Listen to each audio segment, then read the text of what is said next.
Do you ever feel like you're just floating through life, but not actually getting closer to the person that you want to be? It usually happens around New Year's. You imagine all the bad habits you're going to break free from, and all the good habits you will begin. This time will be different, you say to yourself. This time I am going to do the things that I say I will. Only to end up back where you began shortly after, and no closer to what you had envisaged.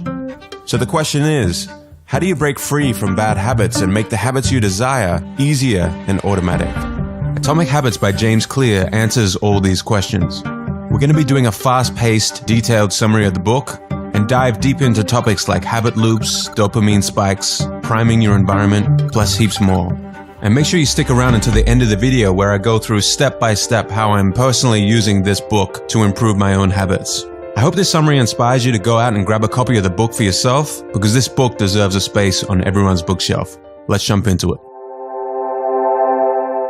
Imagine a plane taking off and traveling from New York to Los Angeles. Just before takeoff, you adjust the plane just slightly by 3 degrees or around 80 inches.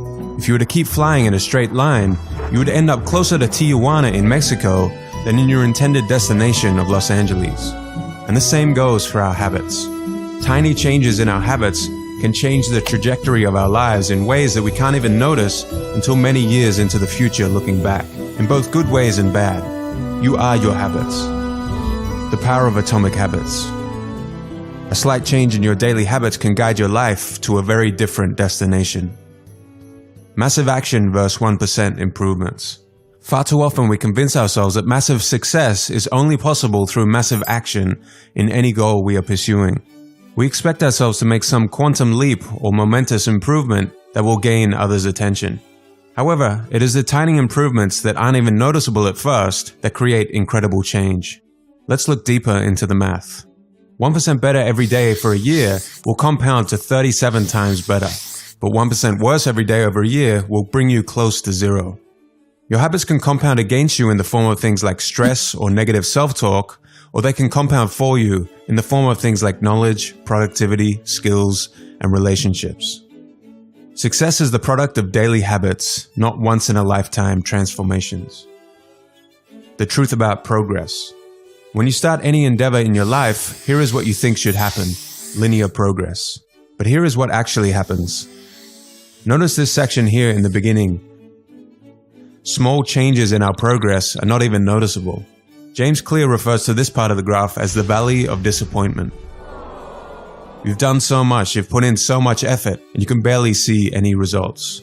This is where most people fail and slip back into their old routines. The most powerful outcomes of any compounding process are delayed, so patience is required. Goals versus systems. Forget about goals, focus on systems instead. A goal is the result you want to accomplish. Systems deal with processes that lead to the results. The conventional wisdom suggests that the best way to achieve anything we want in life, be it getting into better shape, building a successful business,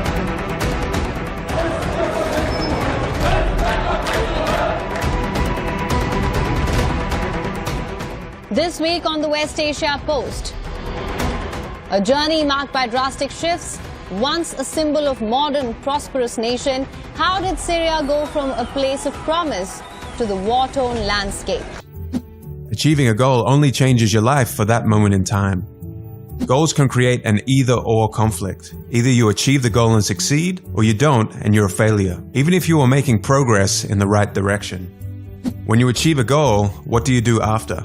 If your goal was running the local marathon, chances are after completing it, your motivation will quickly fade and you will just slip back into your old routines. Goals are good for setting a direction, but systems are best for making progress. A system of atomic habits. The problem with changing your habits is not you. The reason why you repeat the same bad habits for so long isn't because you don't want to change, but because you have the wrong system for change. Atomic habits are small routines and behaviors that accumulate to produce incremental positive outcomes over time. Big breakthroughs tend to get more attention than small improvements, but what really matters are the little daily decisions and actions we take. Just as atoms are the building blocks of molecules, atomic habits are the building blocks of remarkable results. There are 3 layers to behavior change. The first layer is changing outcomes, the result. Losing that weight, writing that book, or winning the season. The outcomes are what you get. The second layer is changing your process, what you do. the new workout routine, or developing a daily reading habit. And the third layer is changing your identity, what you believe, your worldviews, and how you think about yourself and others. Most people focus on the outcomes, but the best way to change your habits